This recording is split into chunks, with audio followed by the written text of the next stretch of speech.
Roger, Oden, Shanks, Newgate, Mihawk. Esses são apenas alguns dos piratas mais poderosos do mundo que compartilham uma característica em comum. Todos eles são mestres do Haki e utilizam uma lâmina para lutar. Até mesmo o Rei das Trevas, Silvers Rayleigh, é um exímio usuário de espada.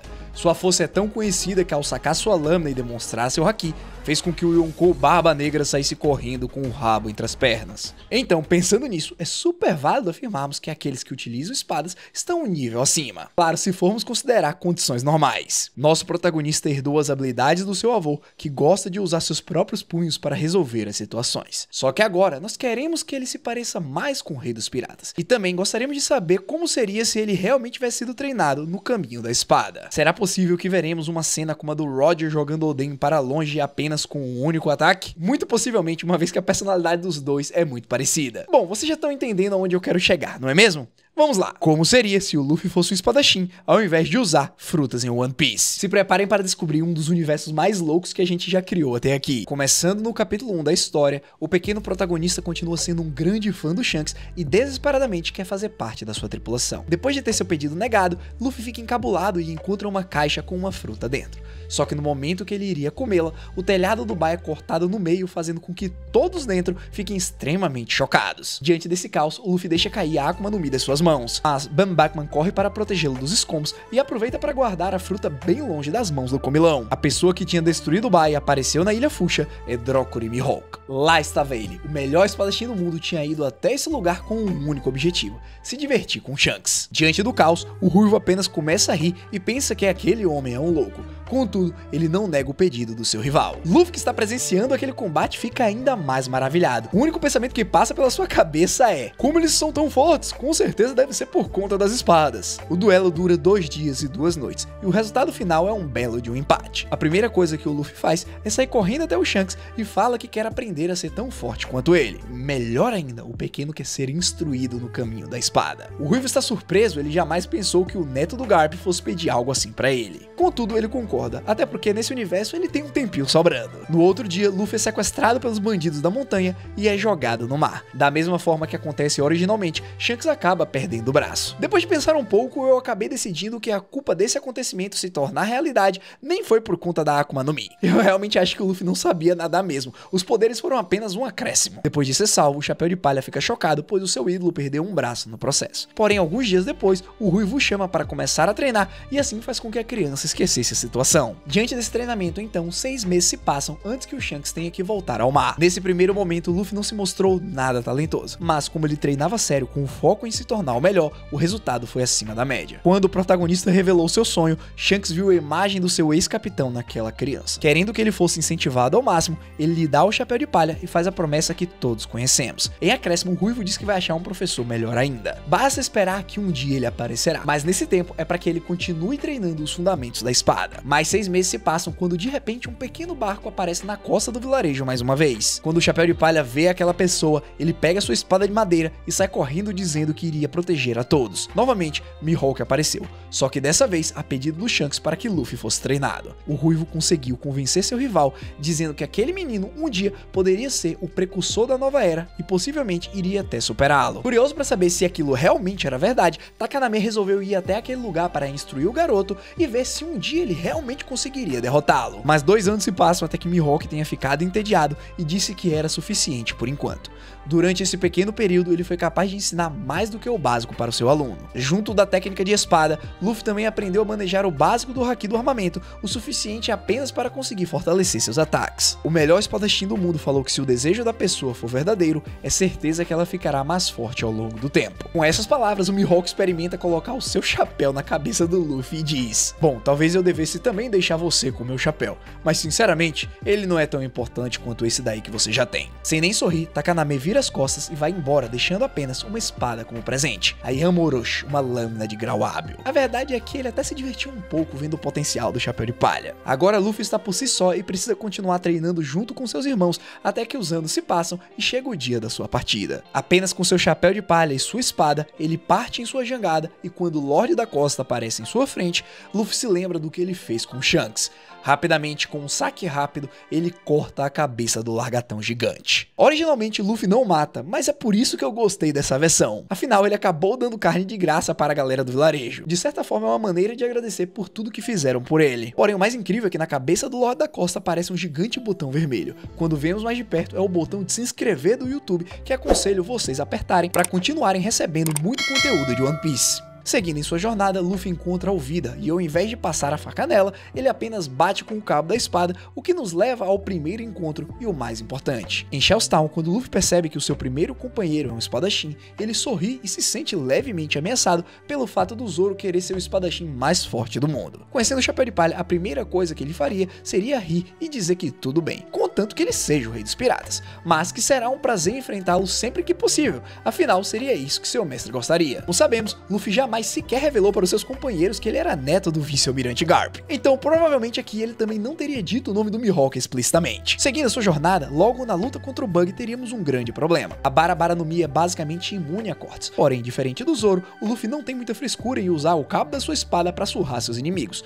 ou até mesmo usar a parte de trás que não corta. No início dessa batalha eu realmente imagino o Luffy tendo uma certa dificuldade. Mas até mesmo por ele dominar um pouco do haki do armamento, os danos que ele sofre não são tão complexos, e depois de prender o Bug com a ajuda da Nami, ele o mandaria voando sem nenhum problema. Passando pelo Capitão Kuro, a expressão do Luffy ao ver o que ele tinha feito com o Sop e a Kaia é de puro ódio. Em um confronto de lâminas, o protagonista encerraria a vida do pirata em um poderoso ataque. Agora chega uma parte que eu passei bastante tempo pensando. Não sabia se isso aqui seria cômico ou apenas catastrófico quando acontecesse. Bom, no final eu espero que vocês gostem do resultado. No Baratie, Don Krieg não chega nem a ser um oponente válido. Quando o Mihawk chega, Luffy vai correndo saudando seu antigo mestre, mas quando ele olha para trás, o Zoro está incrédulo.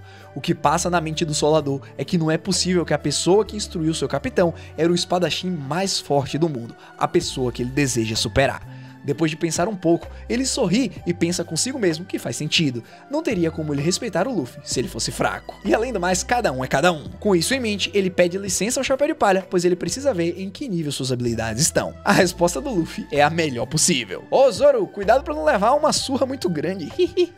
Claro que as coisas acontecem como originalmente, incluindo a parte que o Luffy fica preocupado e pensa até em puxar sua própria espada. Quando então, Takanami diz que o corte não foi muito profundo e que se seu aprendiz quisesse desembanhar a sua espada, era para ele estar preparado para uma verdadeira luta. Depois de colocar a sua cabeça no lugar, eles se despedem mais uma vez com Mihawk dizendo que já ficou claro que o objetivo do seu aprendiz não é superá-lo, mas que, inevitavelmente, isso aconteceria caso realmente Luffy conquistasse seu sonho. Passaremos por Arlong Park com um resultado bem comum, a derrota do Arlong e de todos os seus piratas. Chegando em Logtown, quando Smoker tenta capturar o Luffy, o Chapéu de Palha consegue lidar com ele apenas para fugir, até porque o bastão de Kairosek do capitão não é um grande problema nesse universo. De cima do telhado, Dragon fica surpreso ao ver que o seu filho se distanciou do caminho dos punhos e agora usa uma espada. De certa forma, o líder do exército revolucionário acha tudo isso muito engraçado, principalmente porque imagina seu pai ficando frustrado ao perceber que o neto não aprendeu nada do que havia sido ensinado. Dentro da Grand Line, nós temos o primeiro oponente do Luffy, o Crocodile. Graças ao Chichibukai ser realmente muito astuto, ele dá um certo trabalho pro protagonista, mas por ter um jeito livre de lutar e usar a sua espada,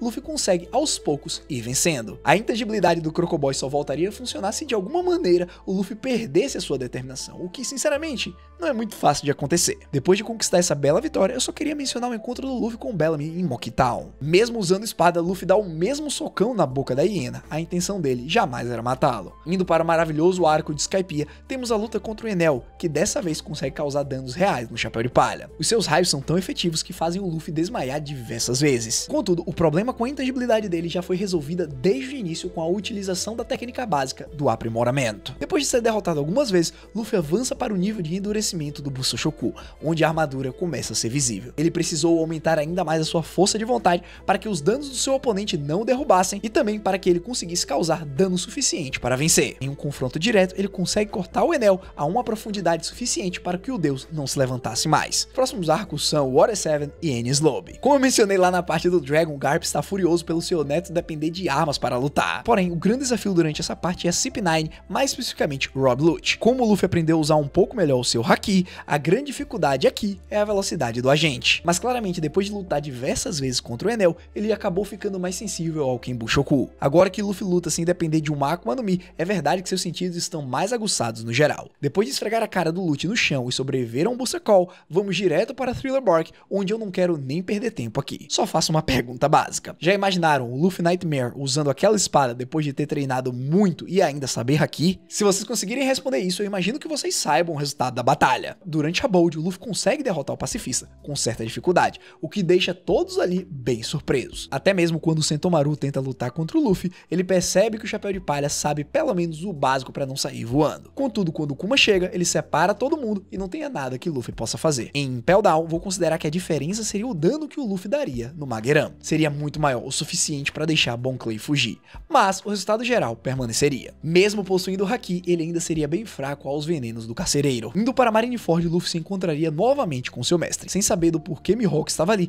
ele sente uma raiva gritante, pois ele está o atrapalhando de salvar o seu irmão. As coisas parecem que iriam ficar complicadas até o momento em que o Vista aparece para ajudá-lo. Luffy tenta de diversas maneiras salvar o Ace, mas não consegue. Mesmo caindo, ele se levanta e até Haki do Rei é utilizado. Por mais que o Chapéu de Palha consiga causar algum dano às pessoas que lá estão, ele não é forte o suficiente para fazer nada, a não ser, claro, impedir que o ataque do Akainu seja fatal. Por Luffy conseguir controlar o mínimo do Haki da observação, ele percebe o perigo que eles estão correndo. Ele se move rápido o suficiente para apenas bloquear o golpe do Sakazuki, mas sua espada é quebrada em milhares de partes. Por mais que não tenha sido um ataque direto, causou dano suficiente para fazer com que os dois irmãos desmaiassem. A ordem dada por Newgate é para seus homens pegar os dois e saírem de lá o mais rápido possível, pois ele iria se sacrificar e afundar aquela ilha. Por mais que a chegada do bando do Teach tenha impedido isso de acontecer, Barba Branca se sacrifica e todos conseguem fugir graças à aparição do Shanks. O Ruivo decide tomar conta do Ace, enquanto Luffy é mandado para a Amazon Lily para passar o time skip com o Rayleigh. Depois de conviverem 2 anos juntos, o Rei das Trevas percebe que aquele garoto é muito parecido com o Roger em todos os aspectos,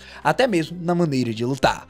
Pensando por esse lado, o presente final do treinamento é a Ace, a espada que o Rayleigh ficou encarregado de proteger. Agora Luffy não só tem o chapéu, como também a arma do Rei dos Piratas. Isso aqui tá ficando interessante. Ao longo do Novo Mundo, passamos pela Ilha dos Homens Peixes, onde Holt Jones é morto pelo Luffy. Foi acertado com um Haki treinado e uma lâmina de grau supremo. O peixinho não suportou, coitado. Em Punk Hazard, Caesar não conseguiria prender o Luffy em uma gaiola de Kairosek e teria sido derrotado junto com o Vergo muito mais rápido. Em Dressrosa, Luffy consegue entrar no meio da luta do Zoro e do Fugitora. O almirante da marinha fica assustado ao perceber que o Chapéu de Palha tem um nível de poder muito acima do esperado, então ele resolve recuar por hora. E na luta contra o Doffy, bem, digamos que os fios dele não foram fortes o suficiente para parar a espada do Luffy. Em Whole Cake, na luta contra o Cracker, o ministro do biscoito que supostamente deu trabalho pro Luffy foi cortado em várias partes. Mas o que vale a pena mencionar mesmo é o encontro com o Katakuri. Diferente do seu corpo original de borracha, que ele consegue apenas usar a Snake Form para ganhar velocidade, aqui ele tem que ir com tudo. Luffy consegue ir evoluindo seu Haki a cada vez que é derrubado, até chegar no ponto onde ele prevê o futuro mais que o filho da Big Mom. Ao chegar nesse nível, ele carrega toda a sua energia em um único ataque e dispara contra o comandante do Doce, derrotando-o assim. Em um ano, Luffy tá no céu, aquele é o país dos samurais e todos carregam espada. Ele fica tentando desafiar qualquer pessoa que passa na sua frente, mas ele se segura para não causar muitos problemas. Antes de continuarmos, sabemos que Oden era um monstro e que ele só não derrotou o Kaido na época porque aquela bruxa se transformou no Momonosuke, tirando assim a atenção do samurai. Pensando por esse lado, podemos assumir que o Kaido, depois de ter sido acertado por vários golpes poderosos, ter lutado contra bainhas vermelhas supernovas, ele já estava um pouco desgastado. Luffy, tendo então aprendido o Haki do armamento avançado com o Ryogoro e somando um Raul Shoku avançado, ele usa uma espécie de Kamusari na ferida que o Zoro reabriu. Confiando na herança da espada e na sua própria determinação, Luffy derrota o Kaido. Só pra deixar claro, foi com a ajuda das 15 pessoas que ele teve originalmente. Muito tempo se passa e depois de se tornar o Rei dos Piratas, finalmente Luffy vê o confronto entre Zoro e Mihawk, que termina com a vitória do Solador. Deitado no chão, Takaname então revela: como imaginei, seu sonho não era me superar, mas ainda assim você conseguiu. Se Roronoa foi capaz de me derrotar, eu já não consigo mais enfrentá-lo também. Você pode até ter sido meu aprendiz, mas com certeza herdou a vontade daquele ruivo sem braço. Com isso, Monkey D. Luffy e Roronoa Zoro são os 2 homens mais fortes do mundo e também os 2 maiores usuários de espada. É uma história interessante que eu não imaginaria que acabaria assim. Mas tenho certeza que, como vocês são igual ao Sanji, vocês vão amar saber como seria se a Nami usasse a fruta do raio. Assiste esse vídeo aqui, você vai curtir muito. Bom, o que me resta então é agradecer a vocês. Muito obrigado a todos que chegaram até aqui. Não esquece de deixar o like e se inscrever no canal. Aproveita, comenta aí que tipo de fruta você quer ver o Luffy ou outros membros do Chapéu de Palha utilizando.